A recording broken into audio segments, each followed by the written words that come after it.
vais répondre s'il y a des compléments et les camarades vous les donneront. Dans la gestion de la grève au Togo, quoi qu'elle soit constitutionnellement acquise, pour la fonction publique, il n'y a pas un test en tant que tel qui la réglemente, à part le décret de 1991 qui préconise de faire des précomptes. Donc, on se réfère souvent au Code du travail. Et l'article 267 du Code du travail, son deuxième alinéa dit « Les travailleurs recouvrent leur emploi en fin de grève et ne peuvent être sanctionnés du seul fait de leur participation à la grève. » C'est notre Code du Togo, ce n'est pas une convention quelconque d'un autre pays. C'est le Code du travail de notre pays qui le dit, le nouveau Code qui dispose de cette manière. Alors, sur quel test nos ministres... Tu ne veux pas que je me fasse? Tu fâches pas. On ne veut pas que je me fasse avec vous. Sur quel test nos ministres se basent pour prendre de telles dispositions? Quel test les autorise à licencier ou bien même à menacer des travailleurs qui sont en grève? Ça n'existe pas. Il n'y a aucun test au Togo qui autorise une telle chose. Voilà déjà la réponse à la première question de notre camarade. Donc c'est pour cela que nous dénonçons l'existence même de ces tests-là. Nous les avons. La prise de ces tests-là est totalement anticonstitutionnelle. Totalement. Il n'y a aucun test au Togo qui autorise cela. Vous avez l'article, l'alinéa 2 de notre Code du travail, article 276 qui en témoigne. Maintenant, qu'est-ce que nous ferons si des camarades sont licenciés?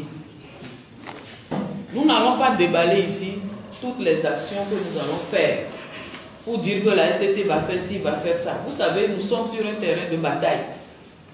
Si nous ne commençons pas à déballer ce que nous allons faire, nous ne savons pas quelles seront les réactions de notre vis-à-vis, de nos autorités.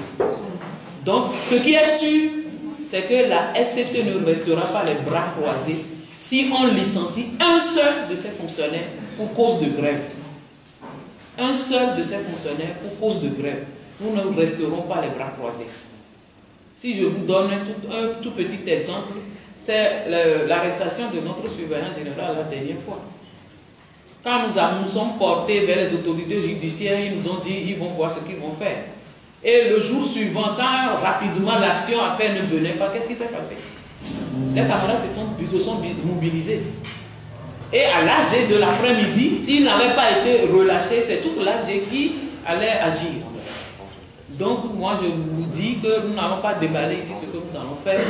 Nous disons simplement qu'il n'y a aucun test au Togo qui autorise que l'on licencie un seul travailleur parce qu'il a grévé. Il n'y en a pas. Maintenant, si nos autorités se basent sur autre chose pour le faire, alors nous tous, nous allons aviser le moment venu.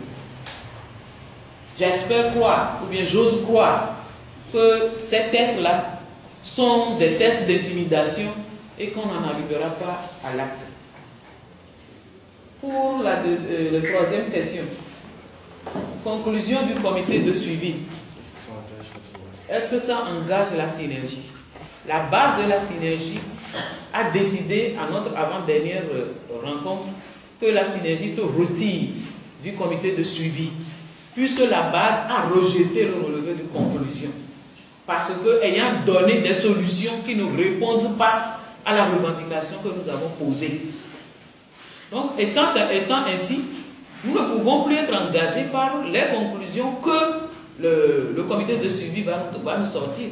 Puisque la base a décidé que la solution qui est en train d'être étudiée là-bas ne l'engage pas. Est-ce que j'ai été clair?